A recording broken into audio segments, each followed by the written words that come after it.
I'm the most famous person here in East Mesa. Whoever was the piece of shit who doxed him, you'd freeze! If I lose this election, I'm doing another one. Oh, bro. Hey, wait, it's not an ad. I mean, well, it kind of is. Nick, it's an announcement, not an ad.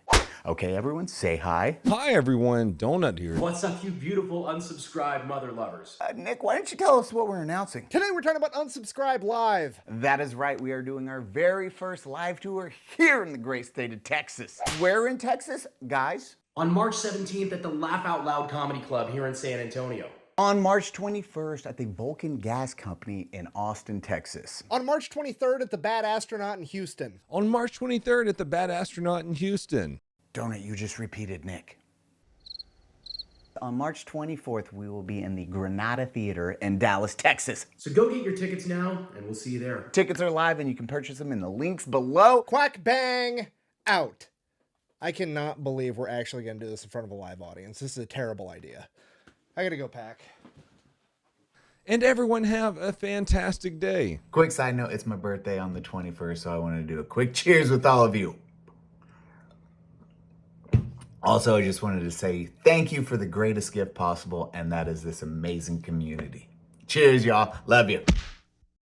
Congressman Herrera, we're looking for someone a little bit more refined. That's You are looking in the wrong hole, my friend. I'm all American, baby. I'm all American. It was you guys flew in. You were doing just video and then did some just some chit chats. Yeah, well, I mean, I was trying to avoid you a little bit, and then you caught me, dude. You're like, one Mexican's enough. Yeah, one Herrera is enough for me, all right? I got a bunch of Mexicans back home in Arizona. I believe it. Oh, we didn't crack him. Oh, shit. Oh, shoot, yeah. Ready? 1, 3, 2. Oh! Jesus fucking What the Christ. fuck, Aaron? Bro, are you shut up. good? I'm good, Put dude. it next to the mic. Why is it in front of the mic? Do you know how mics work? Ready? 1, 2, 3. Ooh, Got a little beautiful. Some splatter on that one. squirty. Some Did I get you? squirties. Did I get you? Oh, man. Welcome to today's episode of Unsubscribe. Tonight's episode of Unsubscribe, we're joined by the beautiful Brandon Herrera and the oh so strong, beautiful, maskless admin results. Oh, this Looking is your jacked. first podcast. First raw dogging podcast, it, right? You know, yeah, we're no longer masked, dude. Mask off. Mask off, as Future said. He predicted it. Mask off. Well, have you done a podcast with your mask off yet? No, not yet. You're getting the first one. I remember. I thought we talked about it last time, but I did want to hold off for you for the exclusive podcast. God, you're so beautiful. Stop, Wonderful. dude. Stop. I dude. can- You trying I to can seduce me, go. dude? Yeah. Trying to get me down here to seduce me? Just hard Bring me down here to come, dude. Dude, just hard cuts to a standing 69. Oh. Brandon's over there just shaking his head. It's like, this is the worst podcast ever. I was just here for the pizza, dude. A little weird. A little weird. You guys rolling a little fruity. All right. I'm being like really conscious of my hands now after the last podcast. He doesn't want to be called out for Tism. Bro, that shirt, I want us to all wear that shirt. Which one? The wolf one. What'd it say? The Oh god, there are two wolves and wait, hold on, which one was it? this is Like there are two you call wolves. it autism. I call it having that dog in. Do you see the one I replied with? No, which one was it? It should be in the chat. Fuck. I'm gonna look right. Oh, yep. Yeah, if we all just get the dog, just all walk around with It dog says shirts. the dog in me has been euthanized. It's so over. It's so over, bro. Yeah. But now you're back. You haven't been back in dude, it's almost coming up on a year since you were here. Really? last? No. What? No, it was No, the last it's big April. range day we Yeah, did. Big Range Day. It was cold out. Oh yeah. Back when it was cold in it was Texas. cold Do you and remember that? rainy. I remember Yeah. that fondly. You guys survive your summer, dude? Bro, this was a brutal summer. This is what everyone wants to stay tuned with Unsub is listening to weather advice. It was bad back in Arizona, man. Well, it was it's like bad come to back in Texas, they Arizona. say. It'll be fun, they say. Yeah. And then they come down here like you don't get to see the July, August where it's 120 fucking degrees every time you walk outside. Yeah. Don't get me wrong, I'd never live anywhere else, but fuck me, it's hot. It's hot, dude. Dude, that walking outside was like Sunday. I walked outside. I was like, whoa, whoa. Staff was like, you okay? I was like, no, it's just really nice out. I was taken aback. It's like 70. I like walked outside my house and it felt the same temperature. It was just beautiful. I'm not having any heat stroke. This is nice. We're in motorcycle weather, baby. Are your flip flops on? Still, yeah. Well, actually, no, we're now approaching the weather where I can now wear boots and not sweat to death. Boots and a helmet and not sweat to death. That's nice. I love it. Nice. You're the only human that wears flip-flops like me while riding, and I have fucked my feet up multiple times. You showed me the one time you fucking wrecked that dirt bike and you trashed your feet. Yeah, I'm it's done. gnarly. Dude, bikes Dude, he scare will me, never dude. be able to sell his foot picks. No, They're are they fucking gnarly? destroyed. Well, they got like all my friends fucking. Yeah, those are pretty nasty hogs, dude. Fucking tattoo. The dogs are barking, Dogs are bro. barking. Where's my They don't tattoo, stop. asshole? I need to get yours next, and yours. Oh, you're gonna get a tattoo of me on your feet? Dude? Yeah. Some sort of like memento? Yeah, Dude. I feel like literally, I just get everyone's fucking shit. Demos was the worst because the tattoo artist didn't know how to. I knew she was a terrible one because I sat down. I was like, hey, just do it. Will's done every other one. I was like, I'm gonna just trust this random stranger. And I was like, oh, just this. It was DR with a bullet. Yeah. And I knew I was in a bad position because she was like, well, it's hard because it's upside down for me. I'm like, Oh, Jesus. uh-oh. Oh, no, this isn't going to go. And then it just felt like she took a razor and she's like, okay. Oh. And I was like, oh, that was really deep. Holy fuck. And I just watched blood come out. Like she filleted my toes. It was amazing. Jesus. Before we did the ghost hunt, me and Cody were talking about, Supernatural. Yeah. We were talking about getting the anti-possession charm like tattooed on the chest. And then, my girlfriend at the time told me that was gay. So I didn't do it. You're like, nuh-uh. Man, I like Supernatural. I thought it was cool. Broken clocks, right? Like twice a day. Is it? Yeah. Now that you're back in the, how much do you actually tell the world of your, now that you're faceless or maskless, do you go into your past? Yeah, dude. I get on my flights and I'm like, hey, do you know who I am? I would hope so. I should be in first class. First class, of why course. aren't you? I'm a niche micro internet celebrity. Do you not play ball with this?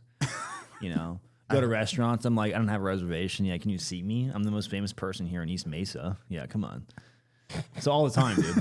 I really throw that cloud around. No, never, dude. Not that. I mean, your previous job. Talking about it publicly. not in fucking public. Jesus yeah. fucking Christ. I was like, I'm not a sociopath. Why would I ask a question? Do you go around and brag about yourself, bro? I'm just wondering. Yeah, Do you just go to Italian restaurants and just flop your dick on the table and You know this dick? Yeah, I am. This is unlimited breadsticks. It happens, dude. It happens every once in a while. People will be like, bro, you have a YouTube channel? I'm like, yeah, man, it's doing good. And they check it out. They're like, oh, it's doing really good. Yeah. So. Whoa, but no, your previous jobs, because you used to, did you talk about I used to be a Leo cop. and all that? Yeah. Okay, now are you discussing that? Yeah, some of the guys have hit me up. They're like, dude, I had no idea you had one of my guys that used to train me on FTO just texted me out of the blue the other day. He quit before I did and moved to Puerto Rico, and he's living his best life. But he messaged me. He's like, dude, yeah, tax free. He's crushing it. He speaks Spanish. He's got his wife's a nice Puerto Rican mama. He's living his best life. He messaged me. He's like, yo, dude, I had no idea because I saw one of your things on TikTok. I didn't realize you were a YouTuber. And I was like, yeah, dude. It kind of took off, Because you were very secretive about I was, yeah. And you did it's crazy watching you individuals like you, swagger souls. It's the dudes that stay masked for as long as you did. And then you did a good job of controlling that. Not the best job. not the best job. It was Shasha. Yeah. Anybody with always the background. Anybody with a bachelor's degree could have figured that one out, really, to be honest. Whoever was the piece of shit who doxed him, you congratulations, fuckhead. You did the bare minimum. Yeah, it played out how I was hoping. It really worked out well for the doxing. I'm happy it played out how it did. Because this guy's fucking attractive, goes to church and has a hot wife? What an asshole. He filed Touch grass, bitch. I didn't think it was going to do as well as it did. So when I filed my LLC, I filed it under my name and my address. Because there's no way this will be a thing in a little bit. I thought I was going to die off eventually. And then sure enough, the train kept doing good. So I was like, oh, geez, this is not good. Because people had found me out before. They're like, I found your info on the internet. And I was like, oh, yeah, you got me. All right. Yeah. It's why it's never made it a public thing. So now you're actually talk about your previous work and everything. Yeah, for sure. I absolutely will. So did you actually work on a... Oh, yeah. No, I actually was on Indian reservation. No shit. Yeah. Oh, yeah. How do you follow their rules because their rules are completely different? So how it actually works is they sent me to the Sheriff's Office Police Academy, so you get certified to be an AZ post, which is the Peace Officer certification, and then you get back, and they're like, raise your right hand. and they swear you into the res, and like, you're now a res cop. That's it. So they wanted people that have certs, but to be a res cop, they could just swear anybody in and you could be a res cop. No shit. But you don't have the power. If that was the case, you don't have the power to enforce like state law. So they need people that can enforce state law. And then you do enough to where you go and you get trained on how to enforce certain federal laws. So you get state, tribal, and federal. Now you're not a fed. So you're a fed. No. I wasn't a fed. I had to be certified to enforce certain federal crimes because Such as the NFA? No. There's none of that. But there is no Second Amendment on it. This was going to be a second unmasking right now. Oh, I know, right? No.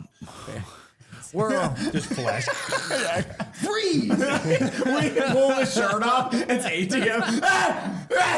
No. Sewer slide. Yeah, no. So there's certain laws. So it's crazy. Sewer slide? It's crazy. On the res, if a white person on the Indian reservation, or not a white, if a non-native assaults a Native American, that's a federal crime on the Indian reservation. What about vice versa? But if a native assaults a non-native, that's just a tribal crime. Which is charged differently. I could be hazy. It's been a couple years. All right. But yeah, so and then there's like federal trespassing, because if you're non-native on a tribe and they're like, hey, you have to leave and you don't leave, it becomes federal trespassing. So there's certain things. Damn. Yeah. So that's why they needed that. It's not necessarily like you're a fed. It's like you need some of those laws to enforce if that's the case. That's one of those crazy things, because I would not be. It's no different than military being over there, because you're like, you're policing there, you're winning the hearts and mind, and they're like, they're stoning that woman. You can't do anything. Yeah. Okay, well, you sure? Nope. Okay. This seems morally not like a good thing. I don't think I'm winning her heart and mind, because I can currently see both. Hey man, I think we're going back to the Old Testament on this one. Yeah, they're still there. Want to come over to my place and get totally stoned? LOL. LMAO, he who cast the first stone. It just goes super hard out the gate. Yeah, this is a pretty aggressive start. We're like 10 minutes in. I know. GVAN will mix it around like he always make it does. good. Oh, retention beat. Are you playing Subway Surfer right now? Get off your phone. Yeah. How has it been since you've been like, the unmasking went according to plan? You like, I just like the internet was just like, dude, he's fucking handsome. Is that Brad Pitt? Were you expecting that part? No, that was a much nicer, response than I was hoping for. I was just hoping to be like, hey guys, now we're trying to show him like he's hot, and I was like, that's not. No, I'm just like, that weirds me out. I don't like that. I'm like, hey man, I'm a regular. I'm one of the boys. I'm a little autistic, so. A little. Yeah. So am I. I haven't got to the part about English warbows yet. Is that your Tism test? It's my autism. I get to choose a special interest. Be fucking careful. He will talk about this for 20 goddamn minutes. Wait, hold the fuck on. I thought we This talked isn't about it even a last joke. time. Yeah, this isn't a joke. Okay. I'm buckling in.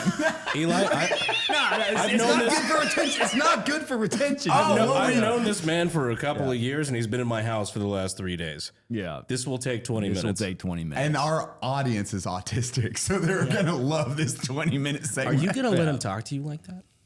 Are you really going to let him talk to you You like better that? like this fucking video. You better subscribe. Or unsubscribe. It's the name of the podcast. You can do whatever you want to do. Wait. No, go on about this bow thing. Well, I want hold to know on. your history. Let me preference this. So, growing up, dude, I loved archery, and it was like my first thing that really sparked the interest in a lot of stuff. And I remember like I would always try and make my own bows growing up. Eventually, I got good enough to and I remember like 7th to 8th grade summer, I was up by a lake and I made a bow, and I finally spearfished a creature. I'm not going to say where, because technically I think it still violates game and fish law. But I spearfished a creature with a bow Statute that of I limitations made. is You know beyond what? gone. Yeah, I smoked that fish, dude. It was sick. So then it's like eventually grew up, got into guns, airsoft, became a cop, did the whole YouTube stuff. And I had a day where I was like, dude, The airsoft part was a weird. well, it's part of the nerd. It's part of the guns, nerdism. airsoft, police officer Video games, shit. right? Okay, I there we know. go. It's all part of the nerd stuff, dude. There's literally a bunch of like anime titties around me, bro. Get out of here. Skippy. Talking about it. Yeah. So There's plenty of anime in the Unsub house. There are no titties. you got me there.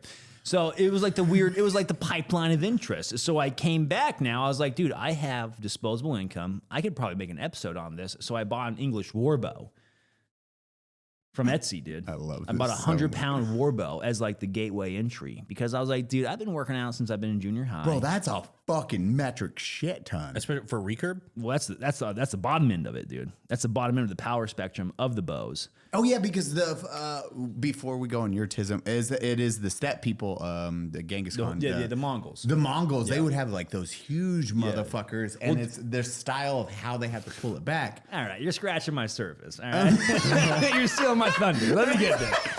So you can kind of think of it this way. So the English war bow is kind of like the AK of the bow world. While All right, you got me back in. and we're pulling them in, while right. the Mongol like bow is more of the AR of the bow world because it's a little bit more complex to make. I would have probably reversed that. Well, here's why. Because Yeah, the war bows are, it's still technically a war bow, I think, for the Mongols. If it's above like 80-pound draw, they consider that a war bow, I believe. And then So- we were talking recurve bow. It's a recurve bow. Okay. Yeah, so you got to think it bends different ways. There's a lot of like composite material in that. They're a little bit more complicated to make.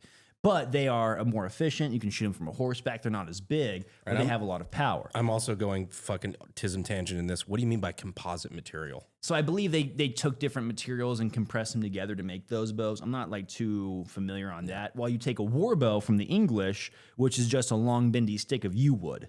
So now they would get those yew from, say, Spain, Italy, I think Switzerland, and they would use those as even taxes and import fees during the medieval era. Like they would request, like, hey, if you're a trader, you have to pay the import taxes in yew staves. So they would have like Definitely a not nonstop. France. Definitely not France. The French were like, hey, dude, the French hated English archers. That's where this came from. They would cut off the fingers. I was going to go for that exact story. They would cut off the fingers. So it's a very simple weapon. You don't know that story? No, I don't know about. I did not. Now my brain's like, wait, hold on, I don't know about This whole being an insult in France, or is it France? Well, it's a British UK? insult. Okay, so yeah. they would throw these up to the French like, hey, I still got my fingers. I still got my bow fingers, because if they caught the bowman, they would cut these fingers off, so they couldn't work the yew bow anymore, or they'd just kill him, or they'd cut them off and then kill him, like in a sequential order. You know what I mean? Dude, So back in the day, torture was pretty gnarly, dude. fucked So up. you were basically just like fucking dabbing on the French, like, hey, I still have my Right, fucking bow and fingers. still got my fingers, still got my fingies. That's right, this is an AdamandEve.com ad.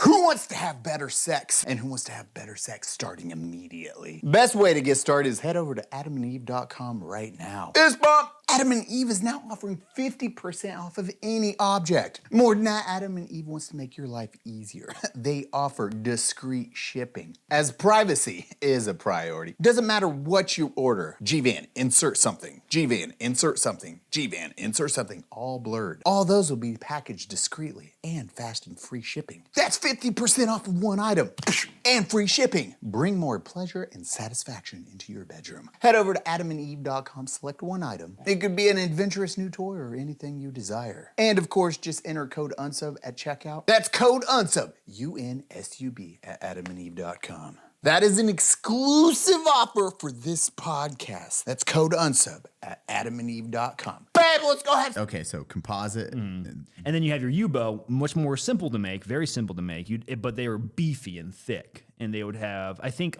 there was a ship that went down in the English Channel under King Henry VIII's rule. And on that ship, this right now. they Oh, you found are a autistic as very thick bow. They found a very thick bow that I believe was like a 200-pound draw. So, but then this is where it even gets deeper in the debate, because they're How do saying, you well, feed somebody in that era enough to pull a 200-pound bow? yeah, and that's the thing, dude. Like those guys were probably like what, 5'7" to 5'8".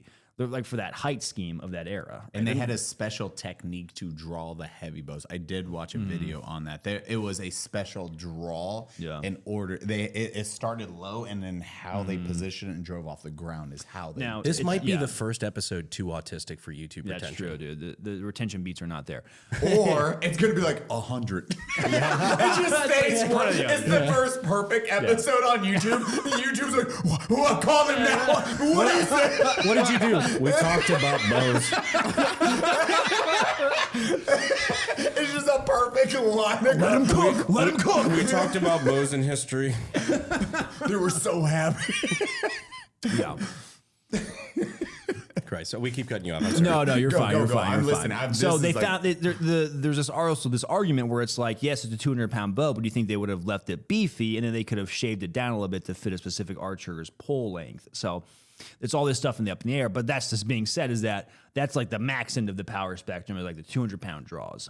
And they don't really know for sure. That's just off the wreckage they found from the era. And they had well preserved, like the soot and everything, preserved everything in that ship when they pulled it up. That's crazy. Yeah, I mean, you do find the deformed skeletons of archers from the era too, where their backs are just so weird and massive and their shoulders are all different. But part of my theory was, could a modern American man, you know, athletic-ish, growing up lifting weights, could he jump into and start Did he pulling just a war describe bow? himself as athletic-ish?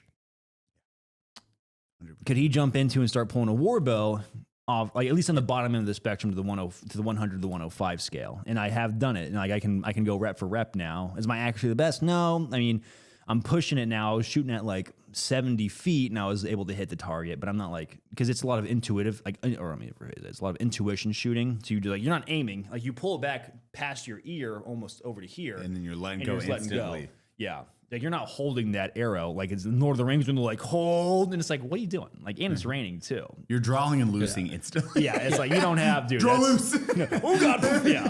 Oh god, oh jeez. Because nowadays people are used to compound bows where like all that pressure is released at the end. Yeah, and they you can can hold sit it on out it. here for Yeah. fucking half an hour. And I think compound bows are cool. It's just not my flavor of the Tism. So that's hence I have gone onto the warbow path. Dude, I love That it. is actually, now I get like that. That's me with like ARs and AKs. Yeah, It's like, yeah.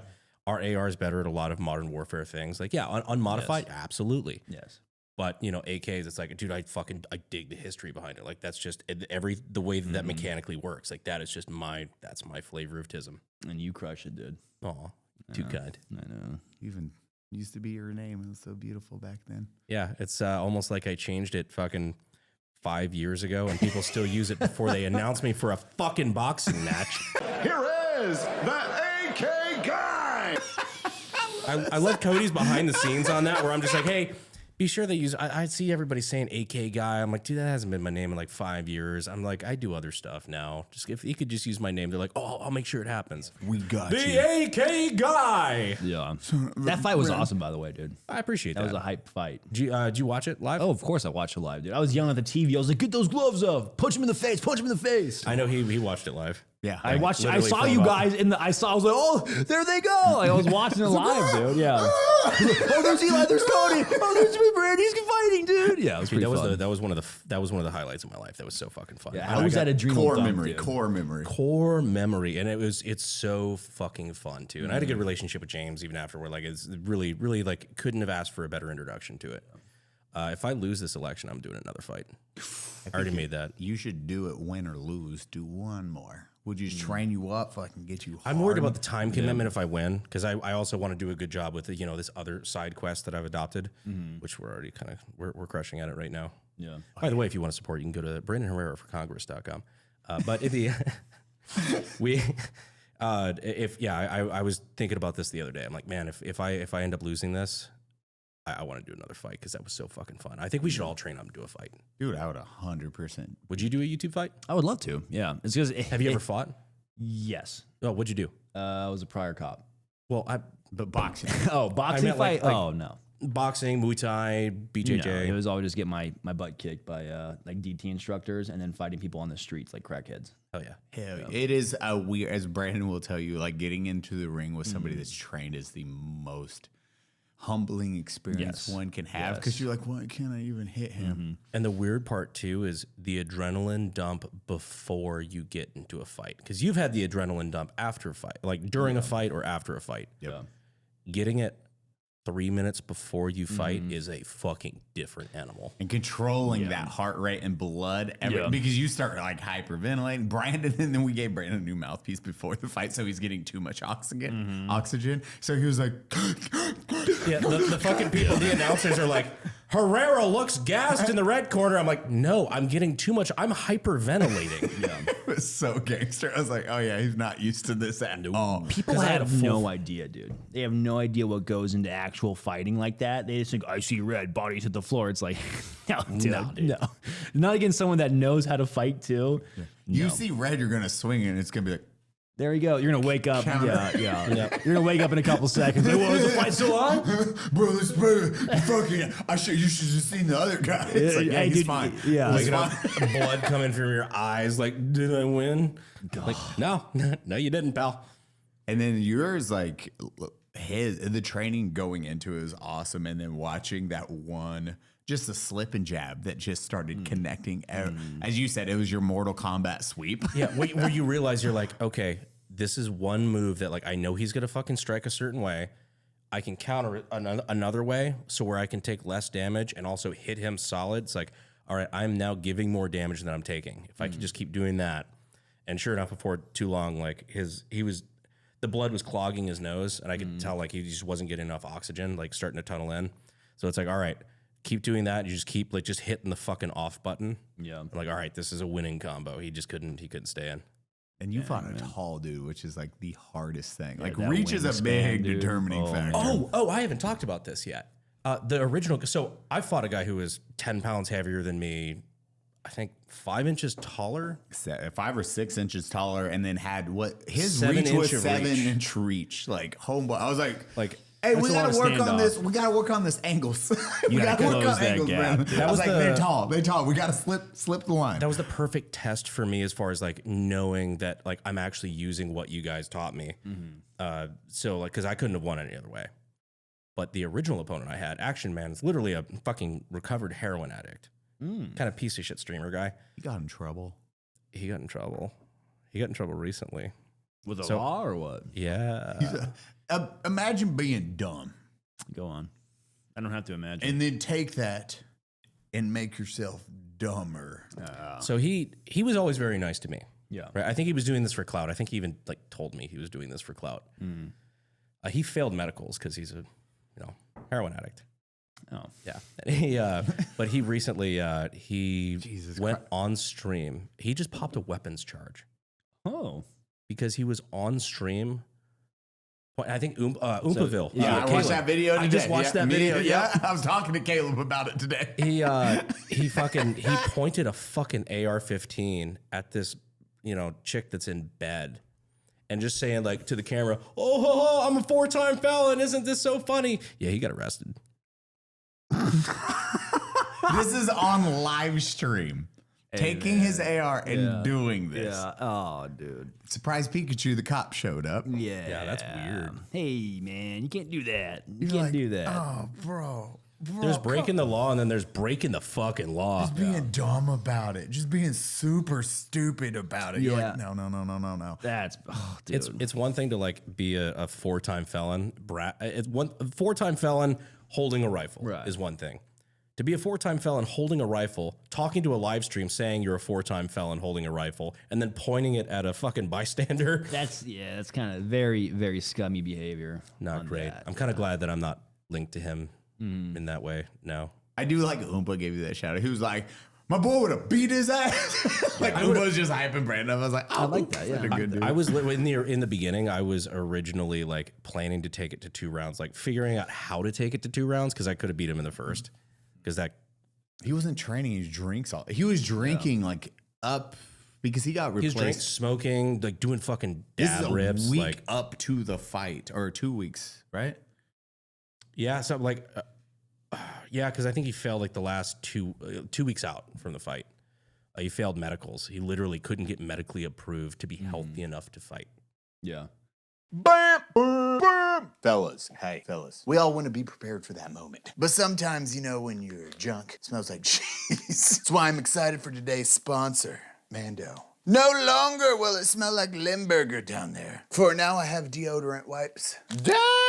Your ball's gonna smell good for 24 hours. MANDO's whole body deodorant is designed to tackle the entire body odor. So if you stink, bam! MANDO is the cure. Literally, as the package says, for pits, package, and feet. Put it anywhere. Smell good. Bourbon leather is always my go-to for a body wash. MANDO's long-lasting, clinically proven formula lasts up to 72 hours. Well, the cologne quality makes you irresistible to anyone watching. Come at me, bros! MANDO starter pack is perfect for a new customer. It comes with a solid stick of deodorant, cream tube deodorant, and 2 free products of your choice. Make the switch to MANDO and smell great all day. New customers get $5 off the starter pack with our exclusive code and link. Use code unsubscribe at shopmando.com. And then it was like, hey, cancel opponent, and then finally Yeah, James Sellers.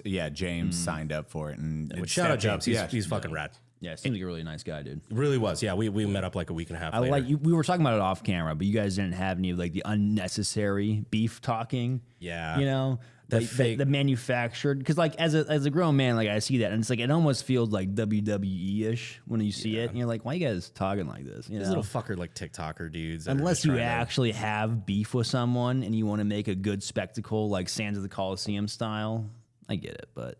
Dude, there is just a boxing and going to that D-Zone event or whatever it's called, DAZN. DAZN. Which you'd never know because their acronyms 4 fucking letters and they oriented. I will say that what's his Dean?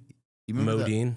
No, Dean, the black kid that was tinier, and they pitted him up against the guy he hated, but he was teammates with him. Yeah. He just had a fight, and shout out to him. He fucking broke his hand on the dude's face and dropped him. Damn. Then he beat his ass and knocked him out for an entire round with only his left hand because he was like, he couldn't use his right hand, so he was like, fuck it, and just was teeing off on the motherfucker and dropped him with just his left hand. No shit. Yeah, I was like, okay, that dude's a fucking warrior right there. Yeah. But he shattered.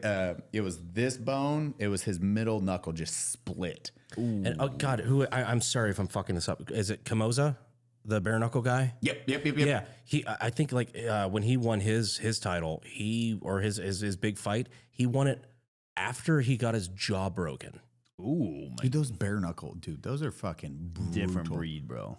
Different. Their breed. teeth are pushing like Crit or Rockhold. Luke fucking had his chipped his He tooth, had one dude. tooth like gone, and then the other one was like through his lip. Like he got fucked up. At first, I didn't understand why he called it on that fight, and then I saw the pictures. I was like, "Oh yeah. I don't think I'd want to fight either." Dude, I like Luke Rockhold a lot, man. He's a cool guy. He was cracking me up after one of his fights with the JRE, and he was like, "Luke, what happened?" He's like, "I'm old, man." Yeah, I'm fucking old. Yeah.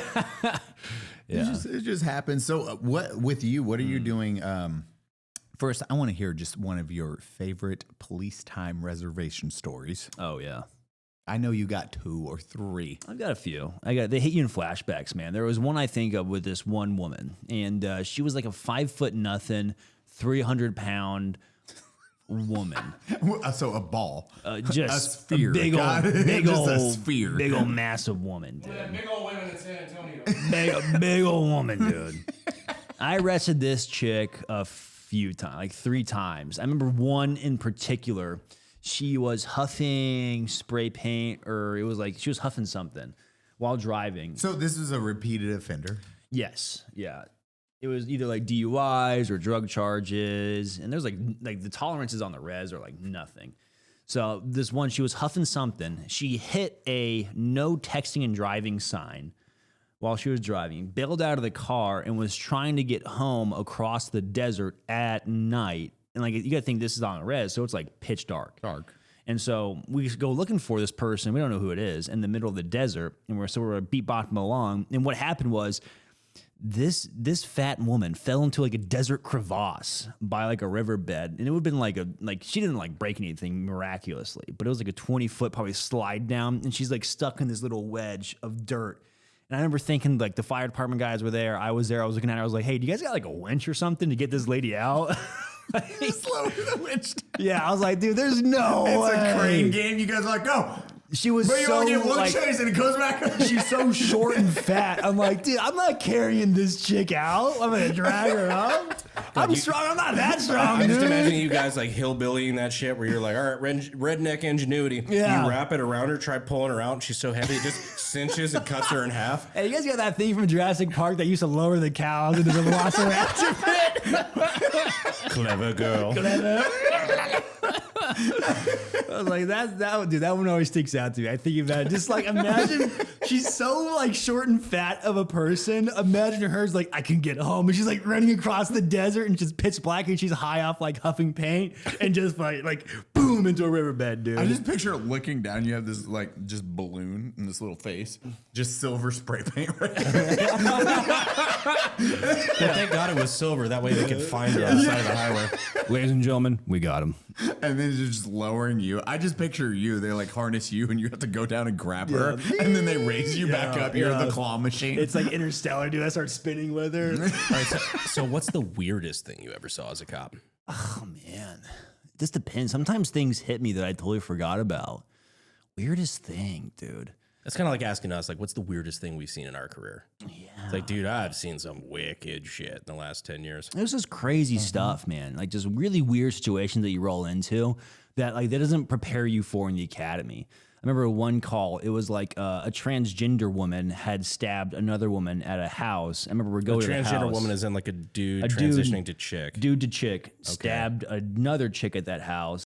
So you show up to a house. There's always like chaos going on. You're trying to figure out what's going on. You start clearing the house. You get him out. But I remember being in the just a weird situation. It's like you get into the living room, and the living room and like some of the res houses are just not kept up. The living room has nothing but like dog piss and dog shit all in the living room on this carpet. And I'm being like, gross. This is gross, dude.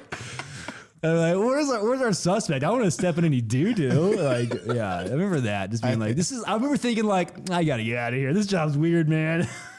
Like this YouTube thing really has to like, work. God, please work, dude. This YouTube balaclava thing, please take off. Please take off. Yeah, I remember that. Eli, wake up. Huh? I know that the GHOSTBED pillow is super comfortable and has cooling technology, but we're shooting an ad right now. You mean this GHOSTBED pillow? That one. Cooling technology? Cooling technology. It's hot in Texas, but that's cool. Eli, I know you're cooler than the backside of a pillow, but with GHOSTBED, you don't have to turn the pillow over. It has cooling technology. Every mattress has a 20-year warranty. Some even have 25. And you can try it out for 101 nights. If you don't like it, you can send it back. No hard feelings. No hard feelings. I have hard feelings for GHOSTBED. I have a hard feeling for you. I'm really hard.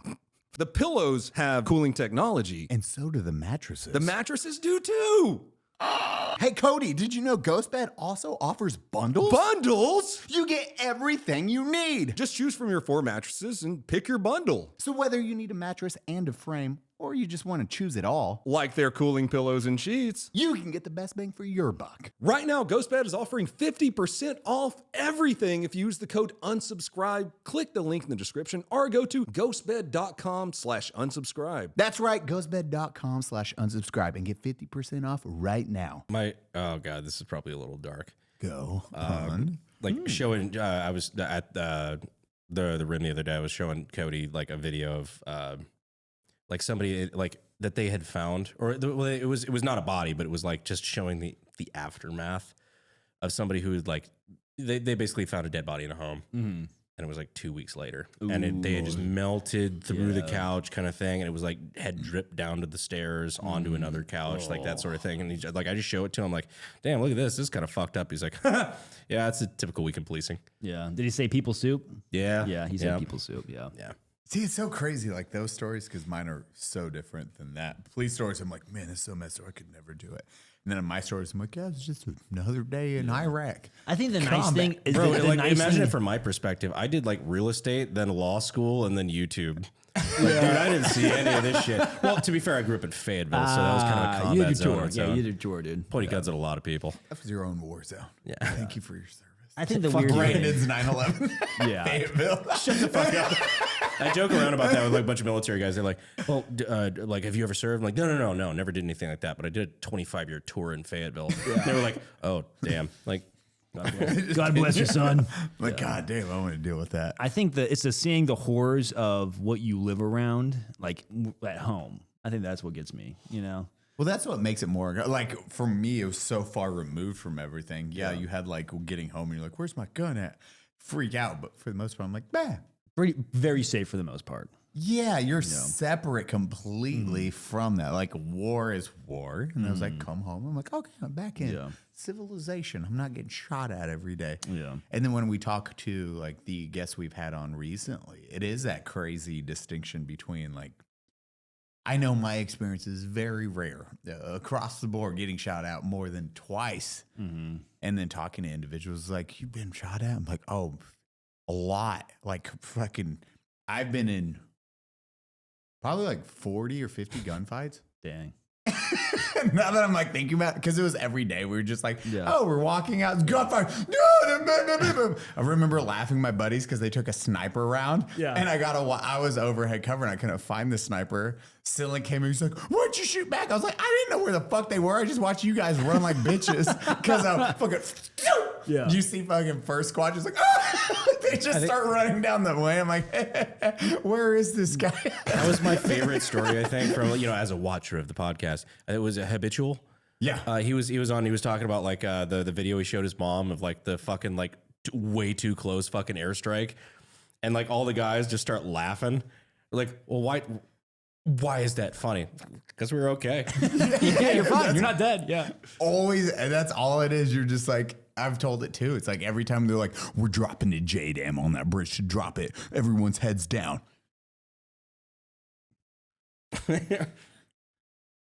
And then you wait because you're like 500 pounds. Okay, yeah, we're not. We're watching this entire explosion go down. You're telling me they're dropping a bomb that's worth more than my net salary ever? Okay, Yeah. I gotta watch that. I'm fucking watching. That is my entire platoon's net worth.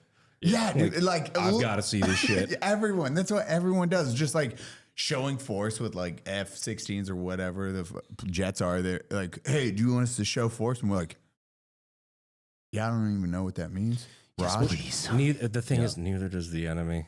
No. Do you think they understand the combat capabilities of a fucking F-22 or whatever the fuck? Like And that's all they would do. They would just do a low pass and fly up. And I was like, well, what's this mean? And we were like, oh, it's all of us just have no idea what a fucking show of force with a flyover. Because we've done show of force with like. Did it ever work? Oh, yeah. They don't fuck around. Like we would just engage. It'd be like, hey, we need a show of force right here. There's bad guys shooting. And they would just start dropping artillery. But okay. And then you see nothing. We started doing death blossoms. It is when we get engaged by an ID and like small arms fire. It's like, okay, we're just going to shoot the fuck out of everything in this general vicinity. And that also stopped people returning fire. Like we stopped getting ID. Yeah. Like ID blast, everything would just instantly stop. If I was a terrorist and I was trying to take pod shot you guys and I saw like a jet fly overhead, I'd been like, oh, dude, I'm going to take the day off. I'm going to head home for a little bit.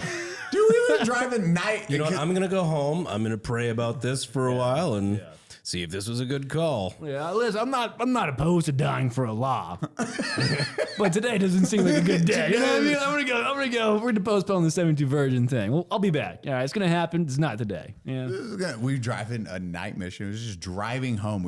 It was a late night through one of the main MSRs back by Bakaba. Bakaba is like the Olive River province. Just cruising, and I'm in the front striker on the gunning seat. I'm like, I was like, wait, everyone stop. Everyone stops. I'm like, I don't think they know we're here because they're digging a hole in the road. And we're just looking in thermals with the 50 cal. They're like dragging the giant shell over. It's like a high fence hunt. Yeah, like this doesn't seem deserved. Oh, Brandon, see, you got it wrong. This is the MGS 50 cal. This doesn't seem deserved.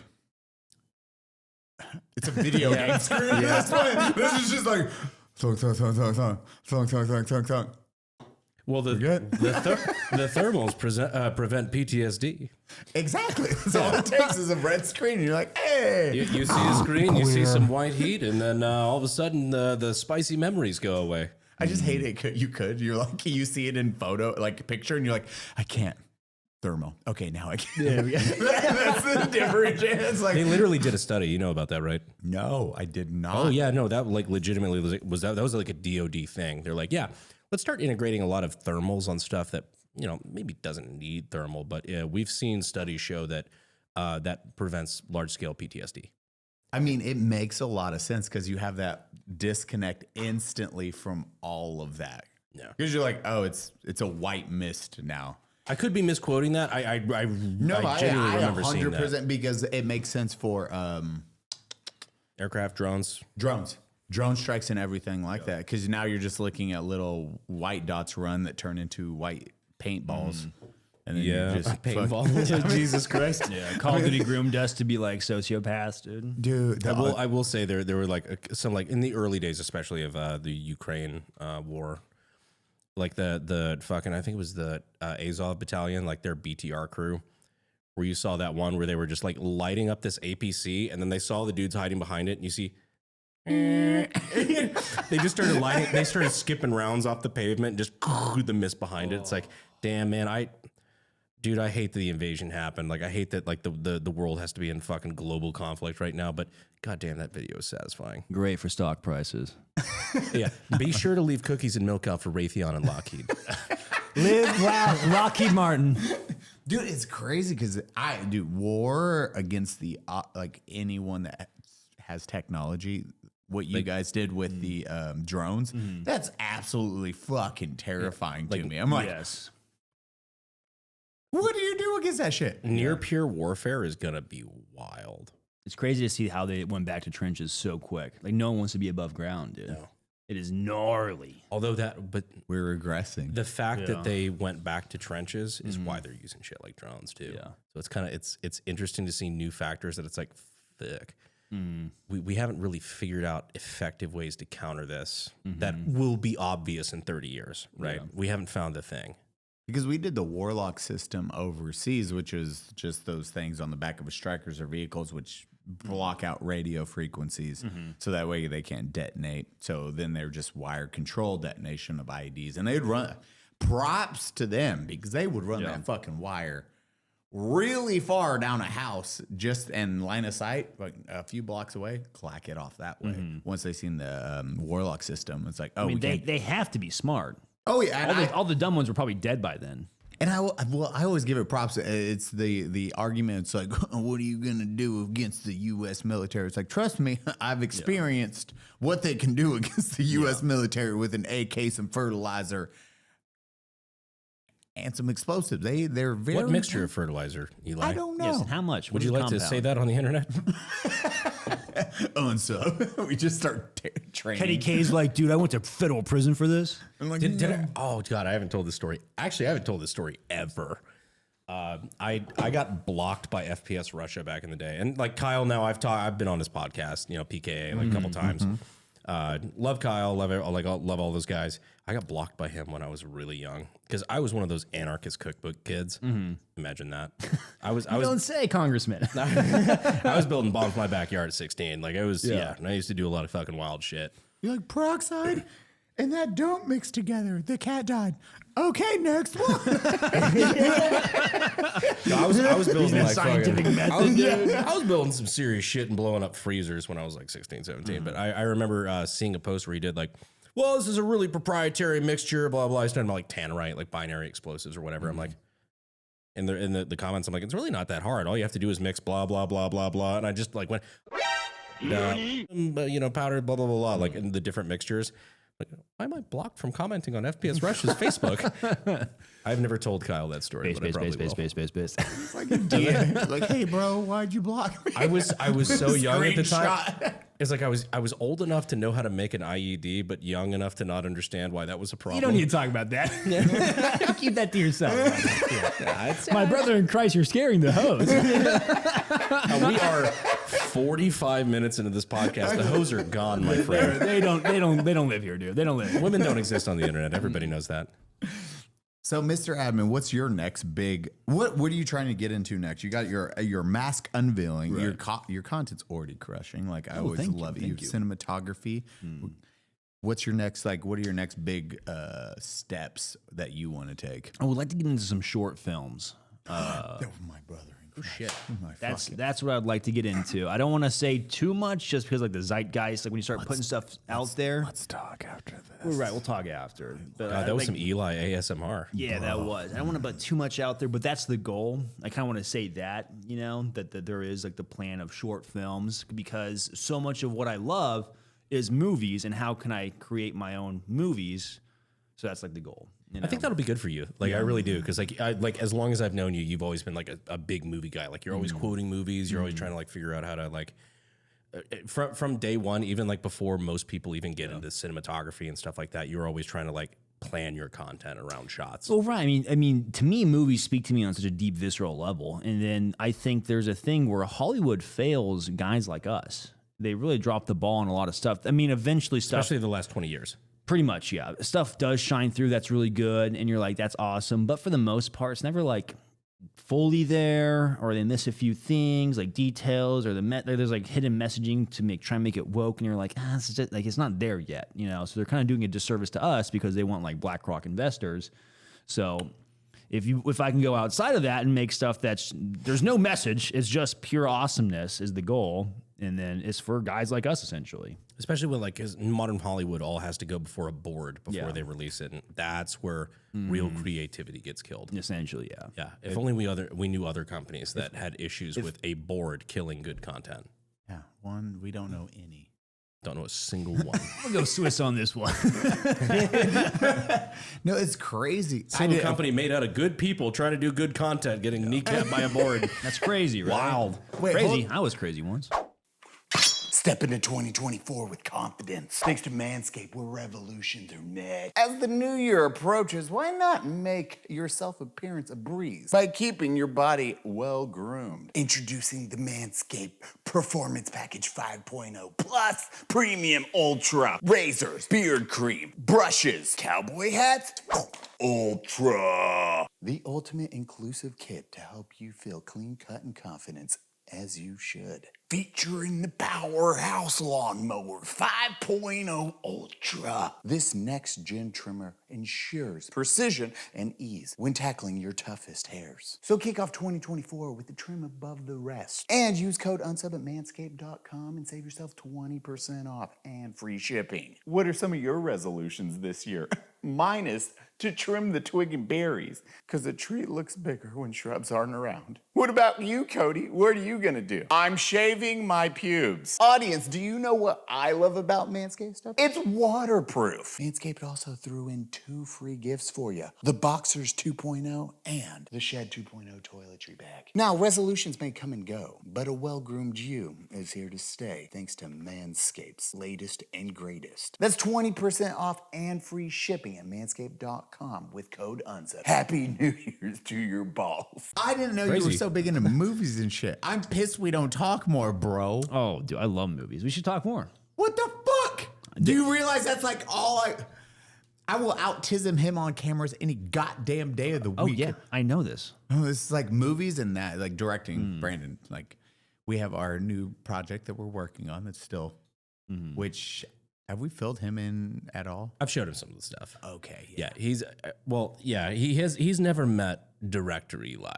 Because director Eli's a different person. Like for those who don't know, as soon as Eli gets that little director cap on, and he does insist on wearing a different cap, it's a different human being. That's what Show and I forgot no one sees that side of me. So Show was just like, "What the fuck is this version of you?" I was like, "That's my bread and butter. That's my Tism." I'm like, "Hey, I need this. Hey, stop talking. I need this. Hey, shut the fuck up. Hey, you cocksucker, move over there. You're fired. Get off my set." Well, I'm still like, why the fuck are you here, Eli? You invited me. Oh yeah. Well, fuck you.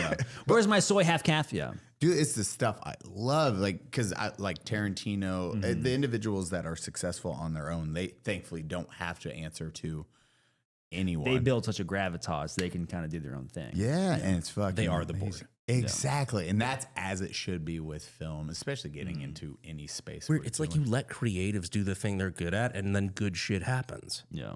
Hate that idea. Let us rewrite it to make everyone else happy. It will crush every fucking time. A board full of people that have no successes to their name. Oh no, they know better than we do. You're saying I got to answer the money man? I don't know about that. Okay, so what kind of movies would you make? If you're going into shorts and movies, what style? Well, it would definitely be stuff that would speak to our crowd, so military law enforcement guys. So getting it right for those guys, for it to be accurate, to where you watch it and they go, yeah, that's real. You know, stuff like that. And then even other just human stories that are a little bit more interesting, or comedies too. So that's just the goal. And that's something that I want to start getting into. So we'll see, dude. We'll see if I can pull it off. Dude, you should talk to Cody about some of his stuff. We need to talk after this. Yeah. Like, it's going to be a good fucking teasers. Good group of boys. Yeah, it's a good group of boys. Especially with come the here. other project with which will fund an exorbitant amount of things. Dude, some people have no idea. Like, shit's going to get fucking real in the next 6 months. People don't know, like, what's been going on behind the scenes. That's we exciting. don't just sit and drink all day. We do that, but we do other stuff. It's to cope with the stress. Yeah, exactly. Of the massive talent. Crazy. I was crazy once. They put me in a room, a rubber room with rats. And rats make me crazy. Crazy. I was crazy once. They put me in a rubber room with rats. What are your top 5 movies? I want to know this now. I'm gonna answer. I'm gonna ask you too. Yeah, but thank right God now I've got a moment. I'm on the cinema. I'm on the cinema train. I'm like, yes, let's go. Master and Commander, Gladiator, Rogue One, Saving Private Ryan. Rogue One. Rogue One's awesome, dude. I love Rogue One. That's Rogue the One one is that's- fucking crazy. It's shit. such Gareth a good Evans. Star Wars movie. It doesn't feel like Star Wars. Gareth Star Evans Wars. is the director of that one, right? I think. Yes, I think. Did I he think just so. do The Creator? Is Yeah, that he just did that too. because The Creator has a similar vibe and feel? Yeah, to so Rogue both One. he did. Yeah, so yeah, yeah. Creator just came out. That was shot on that Sony FX30. They actually, Yeah. little known fact, if you look in the background, a lot of those, they saved so much budget on that movie because they just filmed it on location. So Well, it was an $80 million budget, which sounds like a lot, but for Hollywood, that's nothing. That's nothing. especially for how many episodes? Because that was multiple series, or is that for The one? Creator. It was just one movie. Okay, it was a movie. So 80 million. The VFX on that, but did you notice in the background a lot of those beach scenes? There's literally just parties going on in the background because they did not rent out locations. They filmed. They just on stole set. shots. Yep. That's sick, man. They would film like there would be parties going on at tiki bars, and they'd be like, "Fuck it, we don't care. Yeah. Film it. You That's can't tell what's sick, going dude. on, and That then they is work sick. around it. Yeah. So gangster. That is sick. Is that just like a depth of focus cheat or yeah? Because they're like, it's especially outside. Outside if you're filming on anamorphics, the rule is 5.2, and then if you're interior, it's 2.8. I love when we activate Tism Eli because he's just like, well, so I know. I'm like, you guys have a Sony FX30. You better be shooting on S-Log 2, or are you shooting on S-Log 3? Okay, that's fine too. Hey, we're going to switch to S-Log too. It's because of the dynamic range. You have one more stop. That's the reason you do that. But if you don't want to, you don't have to because color correction and post, it adds more time on it. So if you can get a LUT, like I use the Panasonic S5 II X, and the reason I use that is because you can burn in the LUT. So in post, it saves you a lot of time because then you just add a 10% saturation, 10 on saturation, and then 5 on contrast, and you have it dialed all the way the fuck in without using LUTs. I understood all of that. We're gonna go back and clip that. Yeah, we're gonna get that. Yeah, we're gonna get that. Are you using DaVinci Resolve? No, I'm on Premiere. Oh my God, just do you want him? Yeah. Why? He is. Done. Sorry. All right. That the Elitism was like full of it when it comes to that shit. We just spared you about 5 minutes. You have no idea. Yeah. It's good. It's good. It's good. I had a fifth movie. I couldn't think of anything. It's tough. That's a tough draw. My movies fluctuate around, man. But those are the first 4 that came to mind. There's probably a fifth in there somewhere. Edge of Tomorrow. Edge of Tomorrow's really good. Pretty fucking. It's probably one of the best movies of like the modern era, I would say. Yeah. It's one of my favorite movies. Like, It's great sci-fi. There's no wokeism to it. It's just a great story. It takes a lot of it combines Saving Private Ryan with Groundhog Day.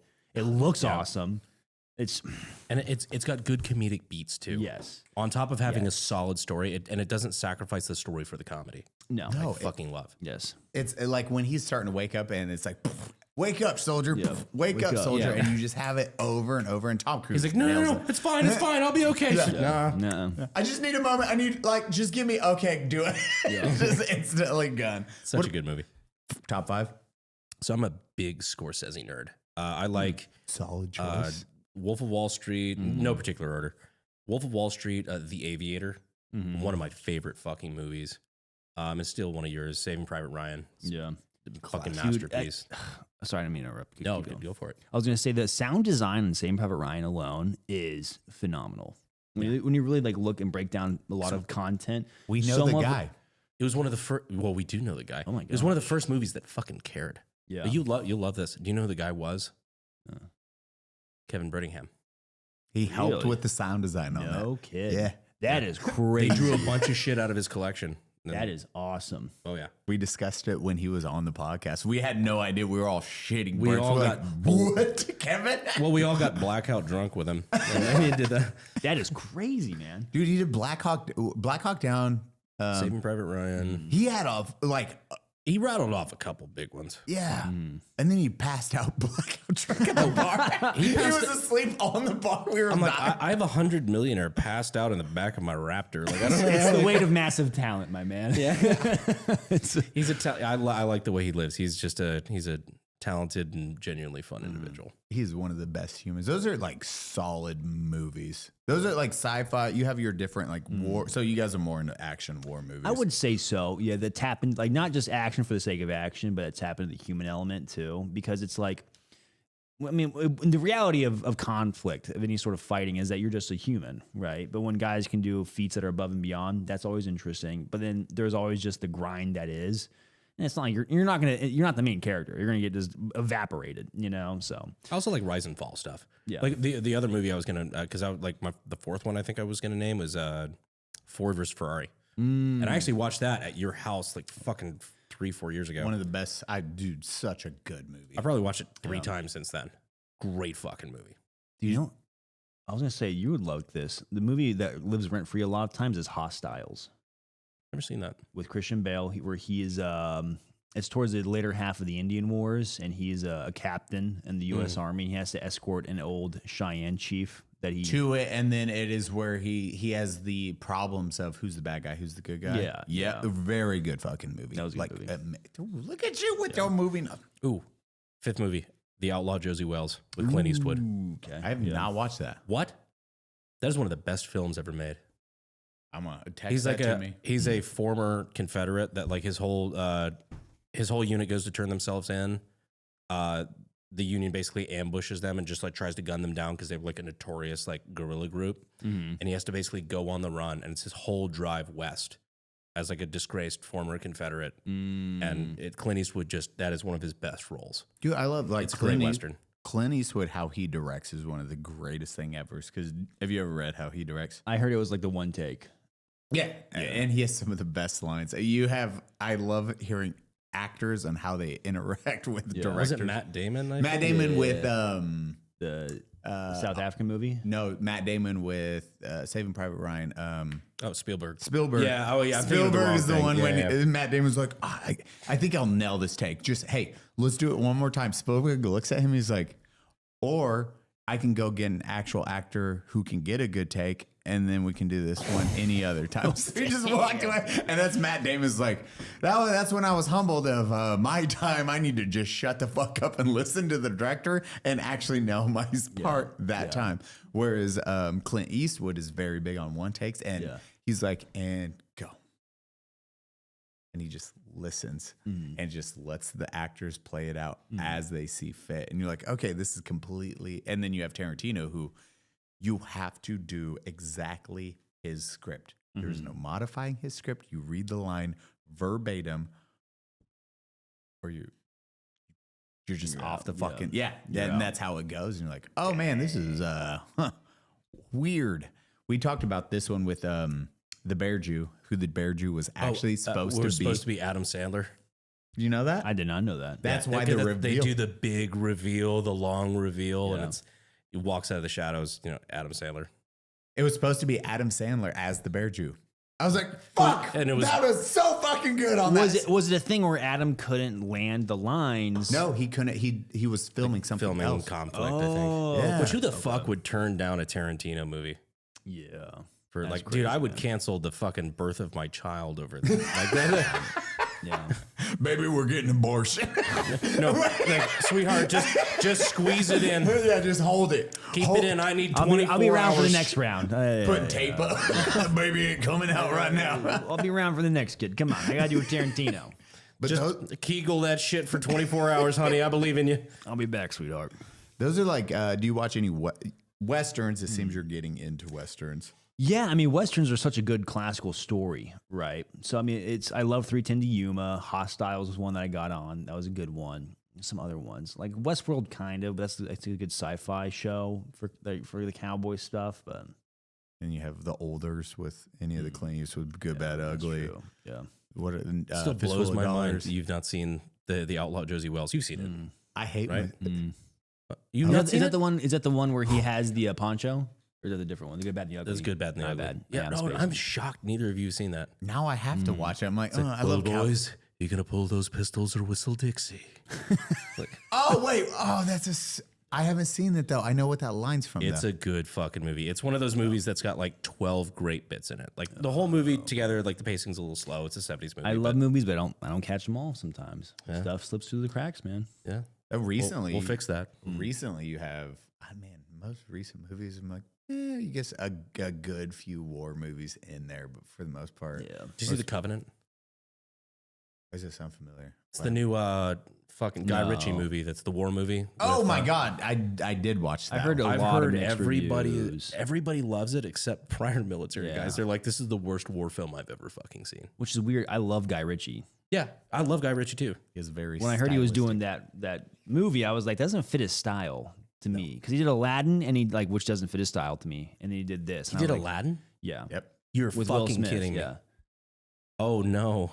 Honey, what is you doing? Yeah, it doesn't fit like to me. It doesn't fit like a guy because I loved King Arthur, and King Arthur didn't do well, but I thought it was an awesome movie. Like with his style, it was sick. But yeah, when I heard like Aladdin or The Covenant, I was like, that doesn't feel like a Guy Ritchie genre. I think he could. You're right. Even with how his shooting style is, doesn't match a war movie because you had to have those punchy transition shots or like, hey, we're in this problem. Then it's that quick like reload. Just go for The shaky cam follow action shit. Like you could do that in Guy Ritchie style, but like just what makes a good action sequence? Just Well, I think it doesn't fit the war movie style of like war movies are supposed to be like epic and kind of heavy. Like a Guy Ritchie is supposed to be a little bit more like Black Hawk Down. Epic and heavy. Saving Private Ryan. Yeah. It lets it breathe where Guy Ritchie doesn't let movies breathe. Yeah. Like he's like, hey, I'll breathe right here, but I need punch. Same for the director for God dang it, Shaun of the Dead or yeah, fuck. I know exactly who you're talking about. God damn it, what is his name? Edgar Wright. Edgar Wright. Yeah. He's a very good physical comedy beat director. Yeah, but couldn't do a war movie. I'm sorry if this is boring as shit to those of you who don't give a fuck about film. I love this. No, this is We're nerd. This is all of Artism, I think, combining. It took us an hour, but we found out where to hone in. We're our fucking converging. Tism on. Yeah. Longbows too far. Yeah. Longbows, and then I was like, the steppe people. I love the steppe people. Yeah. Do you know Genghis Khan history? I heard of Genghis Khan once or twice. Yeah, I fucking love his history. We had a couple little divots into racism left and right, but other than that, you know, we Many such cases, my lord. we made it on. We made it on brand. So, what is your first short film? What's it going to be about? Do you think? If we can talk. I can't talk about it on camera yet. Can't talk. Really? Yeah, because I'll tell you guys off camera, but and for now, I want to keep it close to the chest. Ooh. Oh, really? Super secret. God dang it. Son of a biscuit. Yeah. Okay, what are some new, can you talk about YouTube content that's Sure, up absolutely. and coming? Yeah. Well, we did the one today. Yeah, we did. We the, did two. Yeah, we did two videos. we did two today. videos. Talk to So Brandon we did about the it top when I 5 did. today with Brandon. Go do a tinkle. That's okay. Yeah. We got you. One of my things to do on the channel, I did the top 5 where I'll go to my buddies that have cool gun collections. And Brandon has probably one of the best gun collections of all my GunTube friends. It is a really good collection. I've seen guys that have a lot of guns. I've seen guys that have very niche interests. Like Scott is obsessed with power and large projectiles. Which, if you've met Scott, you completely understand. Yeah, you go to the He's other a end of the power guy. spectrum. You have Ian of Forgotten Weapons. I've seen his collection. It's like he had a like in his compound on one side of his gun collection was all he called it the French corridor, all French niche weapons. He's like, His I have obsession- Is his lineage like French? I think so. Because I've never understood his. Well, I mean, his quite- last name's McCollum, so he has like a little bit of Scotch Irish there. yeah. So he has that, and then on the other side is like a little bit more genre weapons. You have a lot of really cool weapons that are very unique, and you build some very unique weapons. So it's cool to crack open that collection. Like I think of Mike, who has a bunch of tactical-oriented guns, and it is cool to see. We did that, and then we shot an M60, a Vietnam-themed M60. I have a cowboy-themed episode coming out. Sorry, let me rephrase. I'm stuttering. I had a cowboy-themed 1860 coming out from Henry Arms. Going to do that. 1860. A lever gun. 1860? Not an actual 1860, Yeah. but it's the lever gun that It's based off of the repeater, the Lancaster repeater. It's all limited use during the Civil War. Very limited use. Yeah, I was gonna say, like, during the Civil War, like, I remember, like, I'm a big fucking nerd when it comes to like weapon development and whatnot. I don't know of a single like widely produced lever gun It was. that ever I saw think action. if I remember correct, 1860 was even before the Civil War. it was, but right before, and I think it started production in 1862. Okay, because like I'm thinking like 1862 was like Burnside carbine. Like we did not go to like self-contained cartridges yet. I think they had the self-contained cartridge. What, I think it was an 1870s? issue of logistics. Okay. So soldiers would spend their own money to acquire the 1860. Right, right. I think it was that one Confederate general that was like, they can load on Sunday and shoot all week. God, who would that have been? Asterisk it in, editor. Fuck me. I don't. Damn it. Yeah. What is that? 1873 was the revolvers because that's the cattlemen and everything. Believe it or not, no. 1876? All right, I'll go deep Tism on this one. I love it. The Colt. I want to add on to this, so keep going. The Colt. Dude, I we think gotta it's the cowboy it up. 1837 Colt Patterson was the first 6-shot revolver. Well, hold No on. shit. Is it a 5-shot or 6-shot? Was it a cap Fuck, or I don't bullet? remember. It's cap and ball. It was so the first cartridge based was Okay. 1870, All right, 1873 or 1876 was the Is it cattleman. the Peacemaker or the Cattleman? Cattleman was the first and the Peacemaker. Well, they already had the self-contained cartridge, I thought. They I had thought that this, was- 1873? technically, they had the self-contained cartridge in like the early 1800s with like the pinfire stuff and a lot of French like prototype Oh, weapons, yeah. but like not how we know it today. You Right. know? Yeah, I don't know. I'm gonna have to look into the history. I of the could have lever gun swore it was now. a 5. I could have swore that first revolver was a 5-shot. It could be. I own one. I don't remember if it's 5 I or think 6. the big deal is that it helped the settlers pacify the West because of all the Comanche horse archers. Yeah. Going back to horse archers who controlled a lot of them. Like, there's a book on this. I think it's Tears of the Summer Moon, where essentially you have these Comanche horse archers that could just tear up these settlers coming across the plains, going through the American steppe, because these guys only have a flintlock rifle and then a flintlock pistol. So they Not to fire be those confused first with 2 rounds. Killers of the Flower Moon. Is that something else? The new movie coming The out. new movie coming out. The new Oh, Scorsese with movie. Leo? Yeah. Yeah. Sorry, not to derail. No, you're good. You're good. I see what you did there. No, that's like crazy how that technology was like flint and flint. It's like, yeah, bows are still going to win. It's no different than, we've talked about it before, the steppe people or Genghis Khan, when they rode into Russia, it just fucking annihilated. Genghis Khan was like, yo, yeah, just keep pushing. I don't give a fuck. Just literally push as far as we can. We're conquering this goddamn world. So when he hit Russia, they sent all their people out, and Genghis Khan did his style, which steppe people come in, pull back, draw them on in, and then roll down the rivers and just their heavy bows were heavy bows, and they were talented compared to everyone else because they fought all the time. They killed the entire Russian military. Do you know this?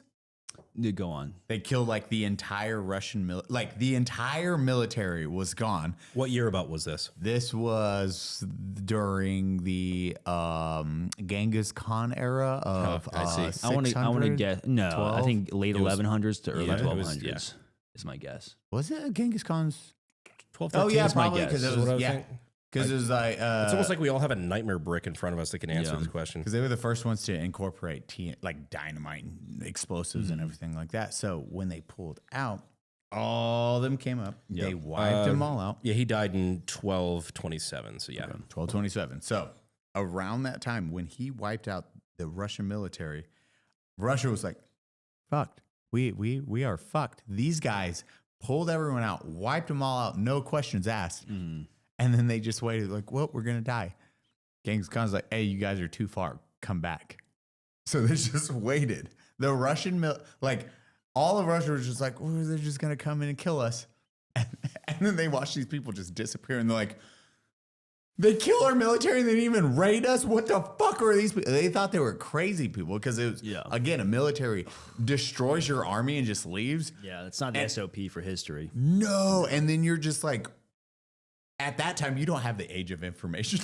You're just worried. Who are those people? Yeah, exactly. You just literally. What the fuck just happened? Just imagine that you have no fucking idea of what just destroyed your military. They didn't even want our lithium? Exactly. And you're like, Dude, the horse archers of the steppe have been a problem for millennia.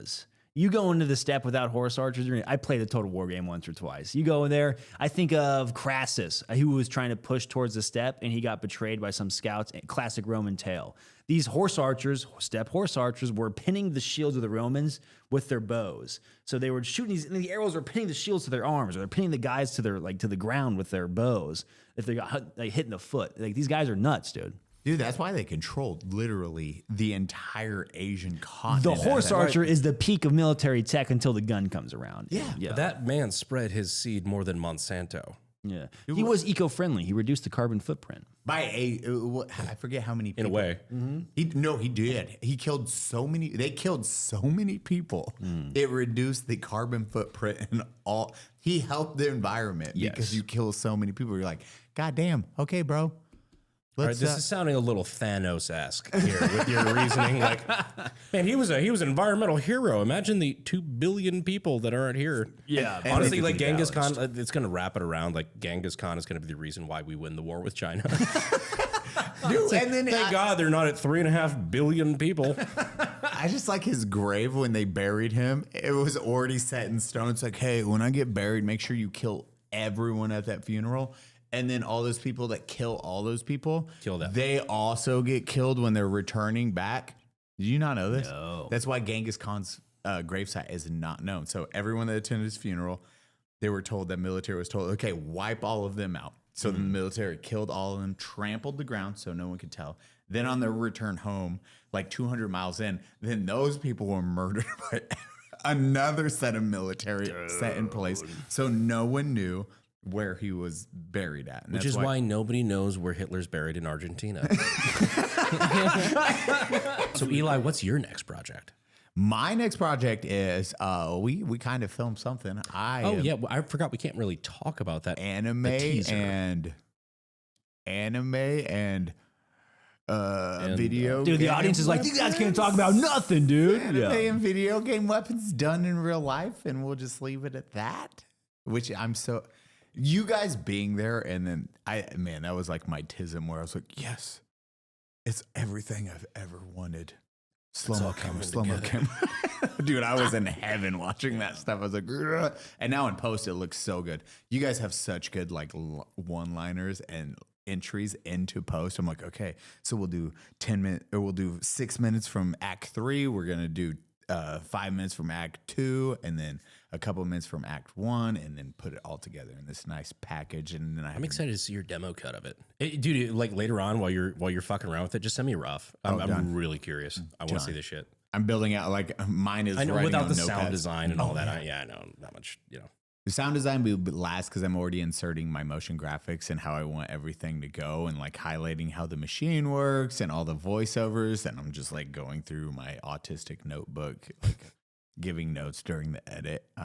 It's gonna be some good content. You guys are gonna want to see it.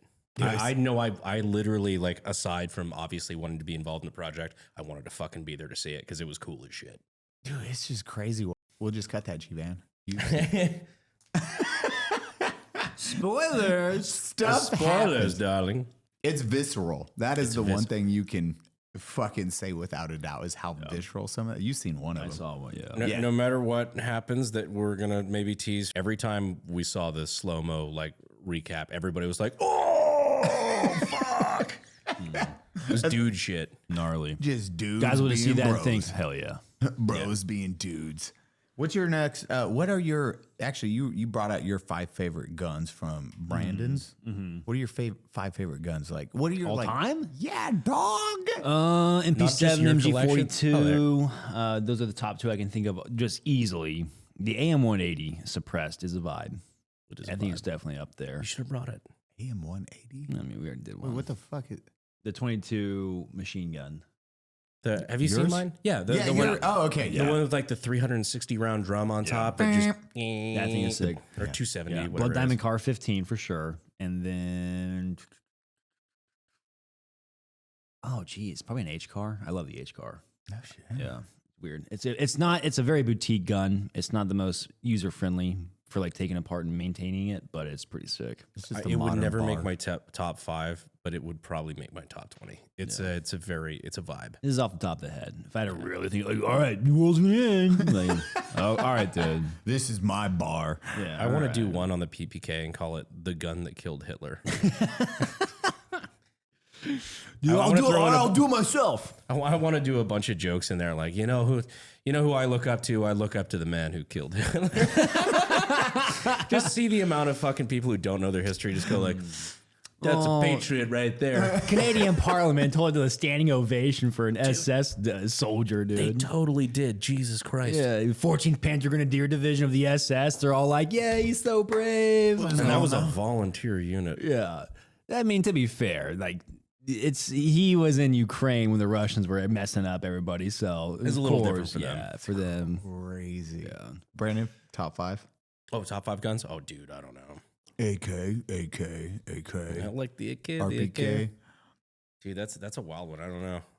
Out of my collection or just No, in general, bro. You have to have your like top 5 where you're like, this, Right. I'm fucking, this is what I would give everything for. M2 Browning. Solid.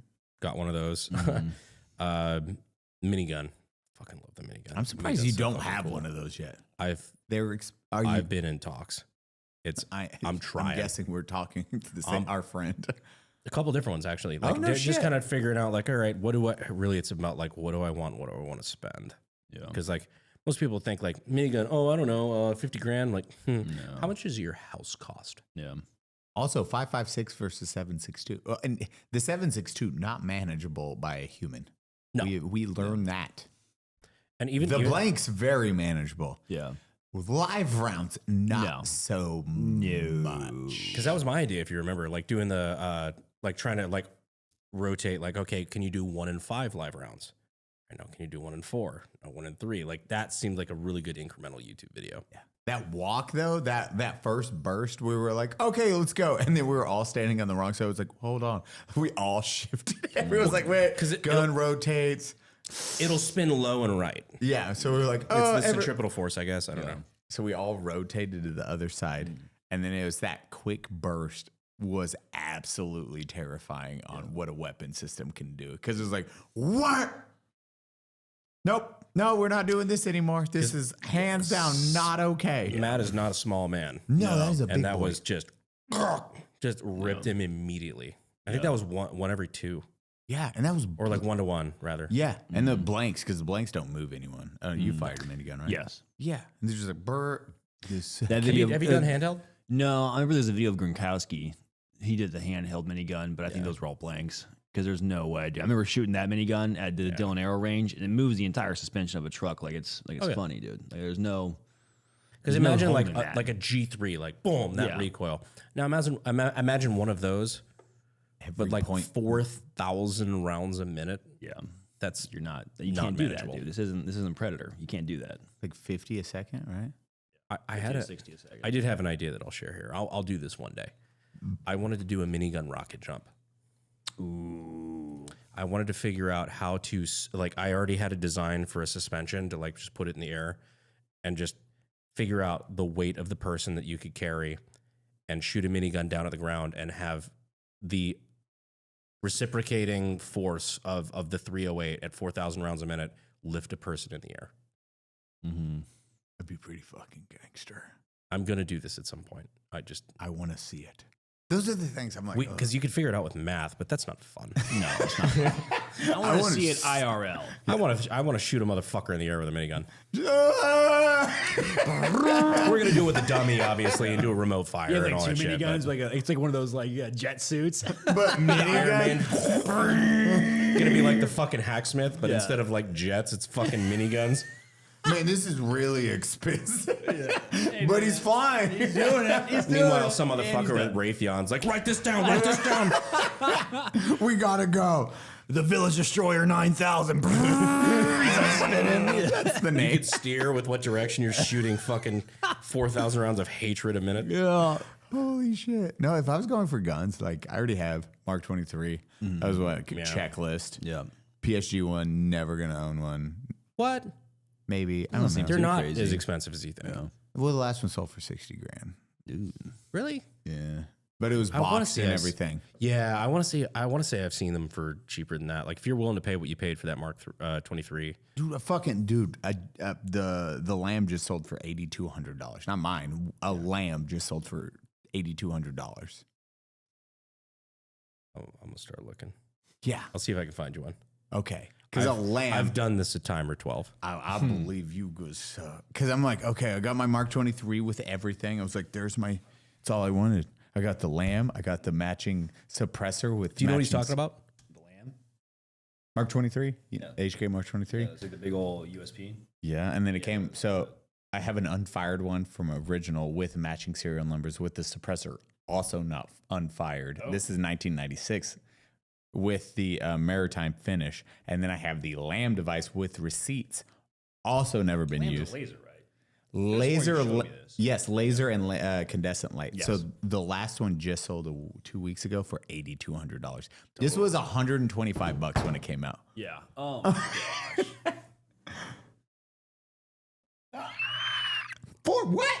Starting bid. Okay. Clone. Not original, but clone. I thought it was a real. I was like, this is the real? Dude, a clone I would do for that price. That's fucking. Right? Dude, look at it. Bro. It's a sexy gun. Look. Oh. What else do you need? What game was that in? Was that in Call of Duty Black Ops, like the OG? Yeah. Metal Gear Solid 2. Oh, also, yeah.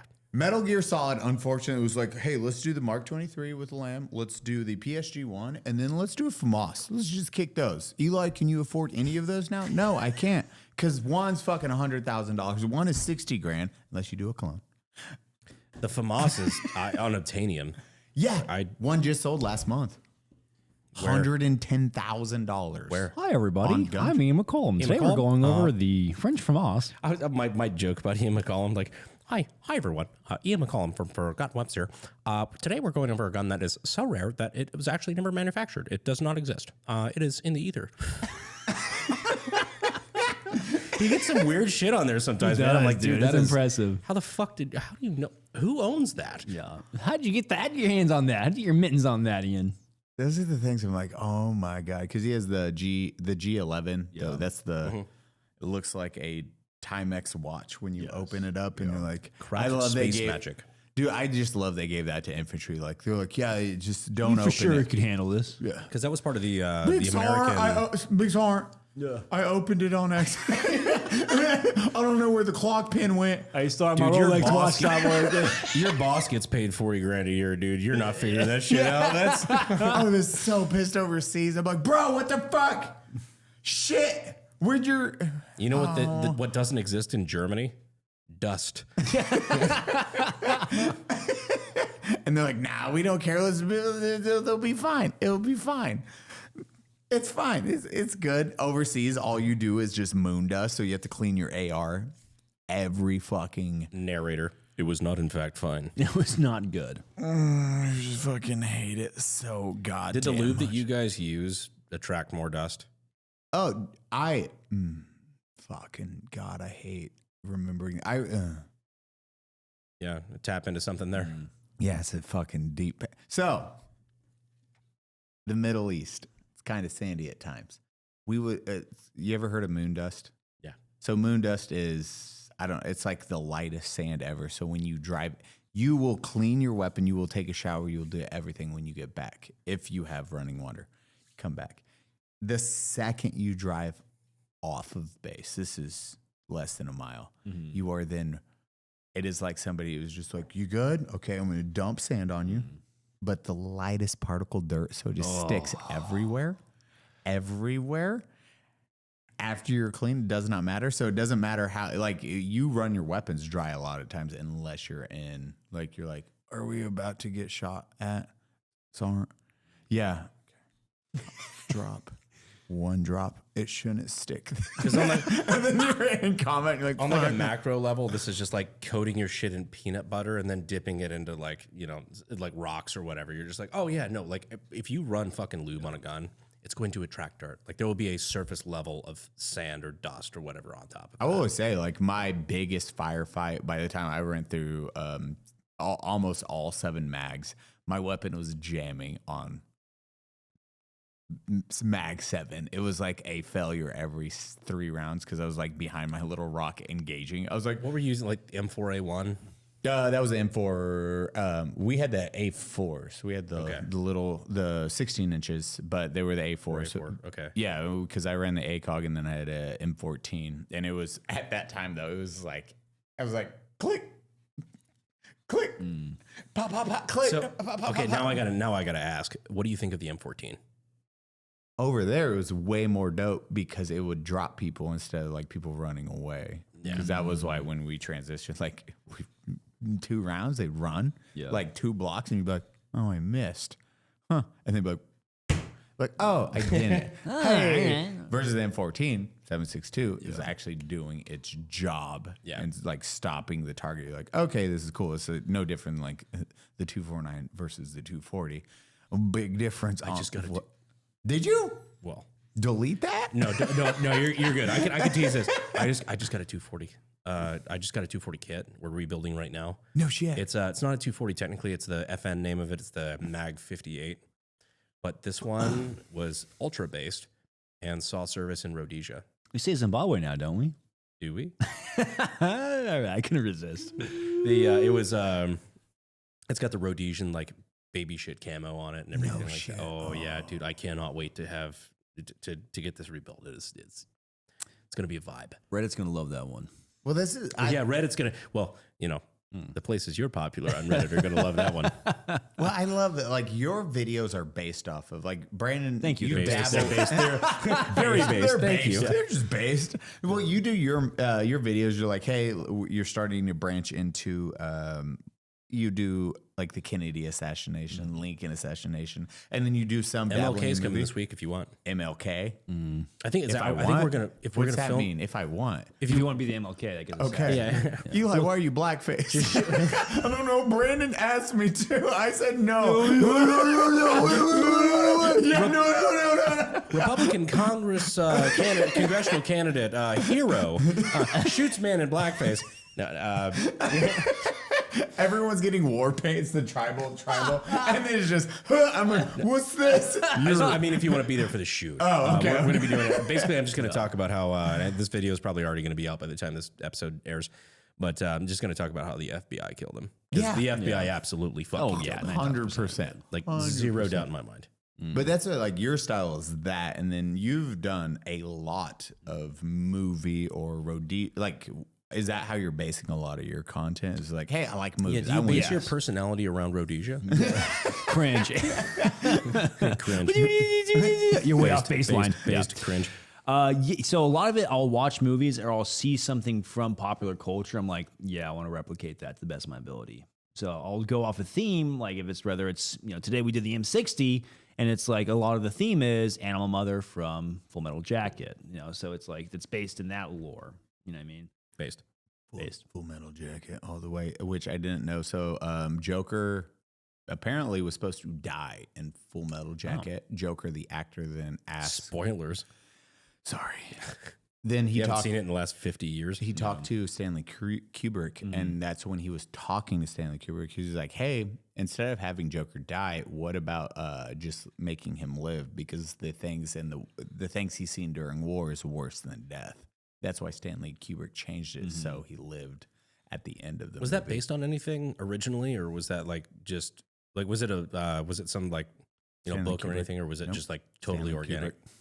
If you've never watched how Stanley Kubrick created all of that fucking movie, is really Well, because I insane. know he's based stuff off books before, like The Shining and whatnot. Yeah. So with that, I don't know if it was based off of a book. He went in, he did all the prep work. They built little barracks. So they built all the little barracks. So he pre-shot everything. Then he hired an actor to be the drill sergeant. Then Arlie Ermey. Yeah. Ermey came in and they were like, hey, how does a drill sergeant sound? He was just trying to teach the actor. And they're like, how about you be the actor for it? And then that's how he blew up to his degree. That had to be like the guy who originally played Darth Vader in the suit getting replaced by James Earl Jones. I feel so bad for that. The guy who was originally supposed I just nailed this role was Have Stanley you ever Kubrick. heard of Darth Vader's real voice? It was, I remember seeing like the footage of it. It was like, find me the droid. And you're like, He's what a the heck? British Yeah. guy. He's like, Find me the princess. I want her alive. It's like, oh God, doesn't work. And I love thank they God. didn't tell him until he showed up watching the screen. With like his family. Yes, and he didn't Like his know they were mom is playing- there. They never told him his voice was replaced. So he's like, "You're gonna hear," and then his voice is completely different with Aw, that and mask. this ain't smashing, isn't it? But during that, when they filmed how they filmed all the scenes, like he went such in depth with each individual thing, Stanley Kubrick, during the filming of that. Like, they're like, okay, how do I light this? Okay, we're going to do all organic lighting. We need these barracks specifically for that. Okay, we're filming this here. This is what the troops are going to go through. I want it feeling like this. Stanley Kubrick was like a master at his craft. He's one of my favorite directors on the level of autism he went into, because that dude 100% was autistic. I mean, the man made an entire generation afraid of hotels. Yeah. His buddy that made what's the submarine, Red October. Yeah. Oh, that was so good. Yeah. His buddy made that. He lit all of that in a single night. His buddy's like, hey, I don't know how to light a submarine. Stanley Kubrick was like, I got you. Went there, lit everything with them not on set. He's like, hey, you're taken care of. And left. So they showed up. Stanley Kubrick is the Eli of our group. Yeah. Okay. Sick. Hey, Eli, I don't know how to light this. Huh. Dope. I'll be there 20 minutes. Have you tried using DaVinci Resolve? What the fuck? It's like, Mom, shut up about DaVinci. I don't know. Just make it look good. I don't fucking know. So he shows up, fucking lights everything, and then leaves. He's like, hey, you should be fine with all the lights there. And they went in. That's how Red October, the way it looks the way it does, is because he went in, pre-lit everything, and just bounced. Damn. Dude, that is a friendship right there where you're like, I got it, dog. I love it. Hey, well, we need some lights right here. Is there anything else I can light for you? No, dude, we're good, man. A friendship, otherwise known as an, $100,000 contract for lighting people. Yeah, that was fun, though. Appreciate you. Thank you. Just walks Thanks for the outside. pizza. And you're like, God. And it's the same dude that did. Do you know how many takes he used to do? No. Yes. No. I guess how many takes Stanley Kubrick would do for a single scene? How many? 130. Oh my God. That's with film. This is like a can rolling. Yeah. And he would make the actors act out. This is during The Shining with I'm not gonna hurt you. It's gonna beat your fucking head in, or whatever the fucking line was on the. And he would treat the female like absolute shit. He would just fucking berate her just so she was broken. And then she found out after that words that's how he directed. He was like, God, you fucking suck at this. Like, just to break her. So that way in her scene she's crying, because he would make her cry on scene. He's like, Yeah. nailed it. That's what I was going for. She doesn't know it, but I'm so happy. I'm like, man, this is a savage director. Gnarly. That being said, admin, where can we find you, you beautiful son of a bitch? You're going to go to your search bar on YouTube and type in administrative results. What you will see is a YouTube channel. It's mediocre, but you may have a good time if you stick around. That was rehearsed. It wasn't actually. No. No. Could have fooled me. All It's my your- good stuff just kicked in now. Sorry, dude. Damn, wish we could do another hour, but we can't. So, hey. Hey, guys, thank you for hanging out. Brandon, where can we find you? Brandon Herrera. Here on the Unsub podcast, next time I end up, having nothing to fucking do. That's what we do at midnight, 1 a.m.